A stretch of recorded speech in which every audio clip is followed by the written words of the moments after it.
pa, dinuguan at sabaw dahil nag-crave sila. Dahil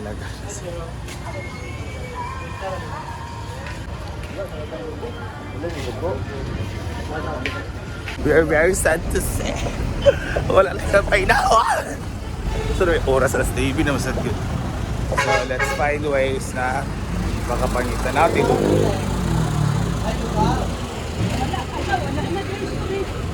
Pusa na po.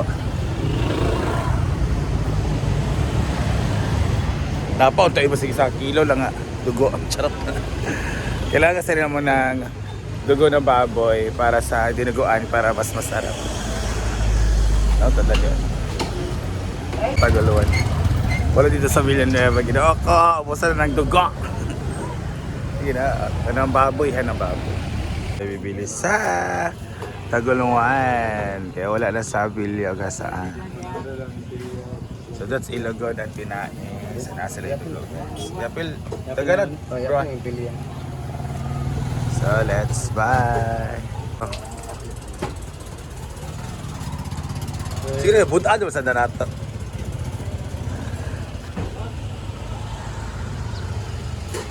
Let's buy.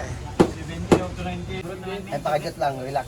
Ayan guys, bili tayo ng Ati Flores, bili tayo ng bukogon para sa baw. Yan.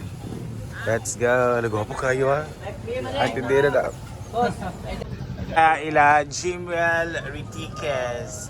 Please, likaya na ninyo sila kay mga barato ng mga karne daw. mga barato din ang kain. Tapos silang dugo, magiging daw sa kuan. Charot lang. So pero dito nakahalira jud tanan guys. Paing dito mga isda og mga. This is the wet market. Kay ilang building wala pa naka-open na. They're building. Butad guys para maabot sa farm kay dagang kay tao. Ang rami namin sa farm kaya really ito mga dapat pag-slice. So, bukugon. Ay, gulay. Pila rin siya, madam? Cheese ang gramo. Cheese ang gramo. Hi, Manti. Duwa lang kagamot eh. Charot lang. Iyot! Ito na. Tanawa na. Nahulog na. Ay, okay na to. Guys, we're here. So, I need to go. I need to go. We need to hurry kasi 10 na. This is for lunch. Thank you so much, Ate Florence, for this. So, itong dinuguan. Gusto natin Florence makita yung presyo na dinuguan ni Yaya Hana. I don't know kung nandyan ba si Yaya Hana. Dala siya tulog. And since may sobra naman sa pera, binili namin ng bukog na baboy. Tapos ito yung sasabawin namin ngayon sa lunch dahil hangover yung mga akla. Kasi nagumala kagabi sa Taguluan kasi fiesta. Mamaya na tong dinuguan. Ay, isa, ugat kayo. Paang magluluto na Champagne Supernova. Champagne? Isa ba? Pumuntik kahoy di Yaya. Gani.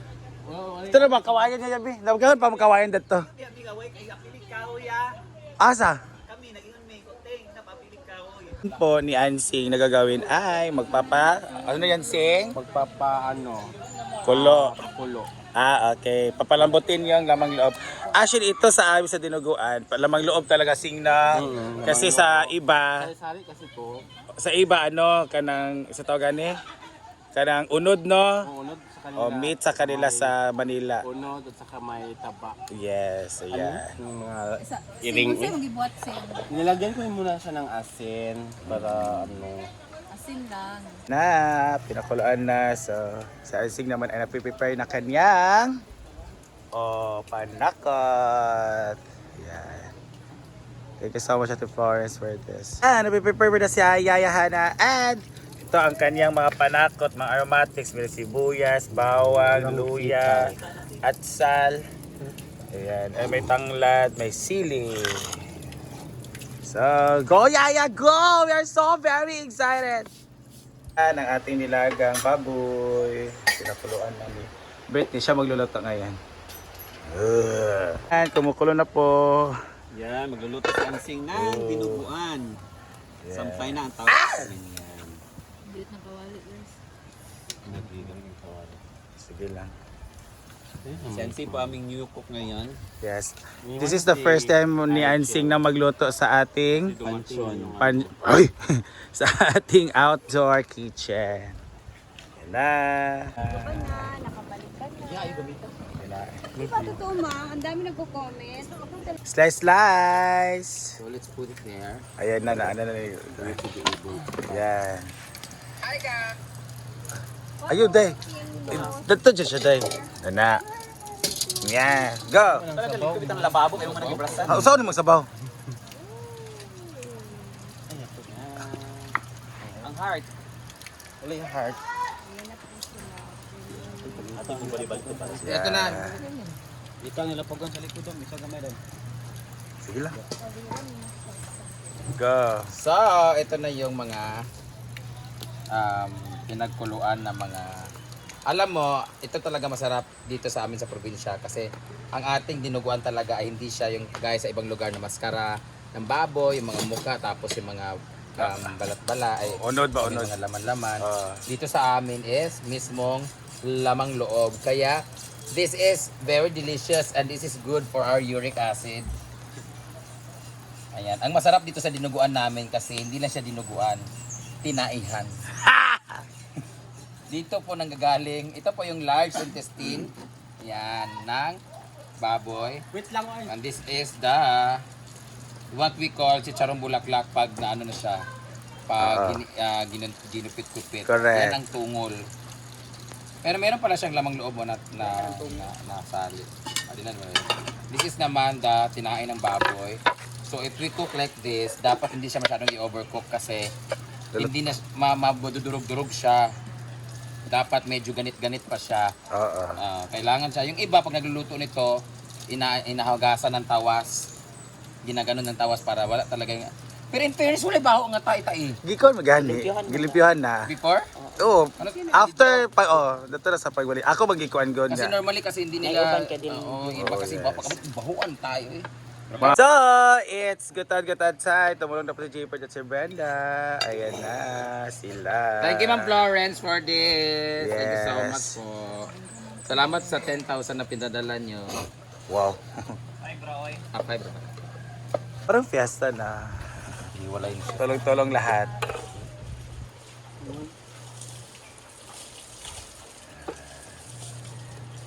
Ihiwalay siya sa light. Itong mga lamang loob para utro na to gugas lang. Ito na to water. Ay din ni sabi. Ay, nasabi na din ito. Ano lang lamang loob kay. Siyempre mas maganda pa rin yan.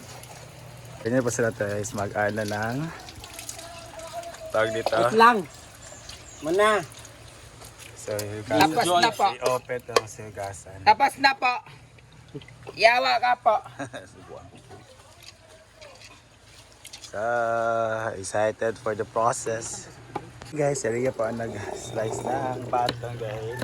Yan natin yan. I-halo. And then dali tayo sa iyo. Kaya ako po ang nagbalat niya. Yan, this is one of the cleanest binubuan. Ano din ni Rhea yan mamaya.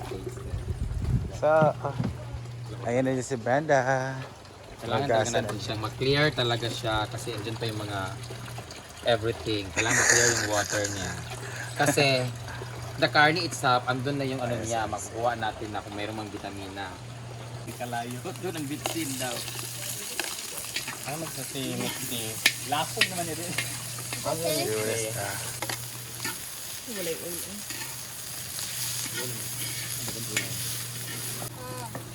Taran!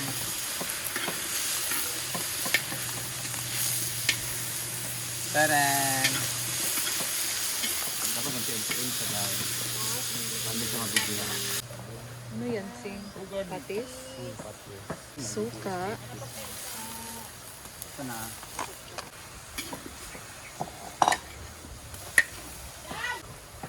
Toyo. Magkakot yung budya dyan. May itlog diya oh. Bisaya siya pero ang Lagyan din niya ang kanyang siling labuyo. ano de? Sorry. Nanaamang naman tahan.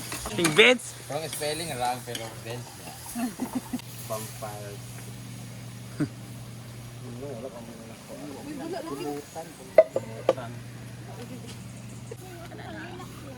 Yan.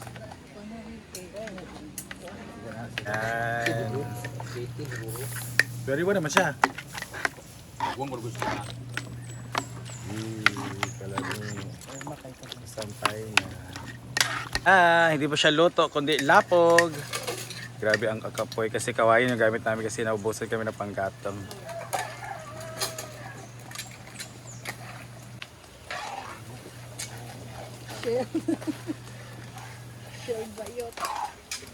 And ilagay natin ang sayote, hindi kay kuya, hindi sayote.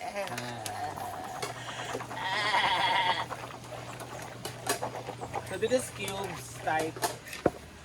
Just like your mama.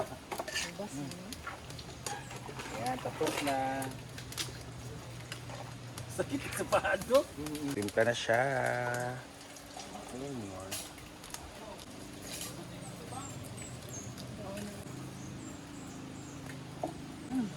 Light lang.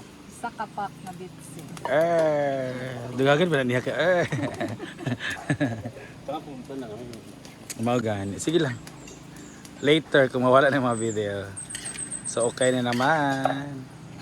So guys, ang ganda ng aming dinuguan kasi hindi siya masyadong matubig. Ganyan talaga magdinuguan si Ansing, si Yaya. Perfection.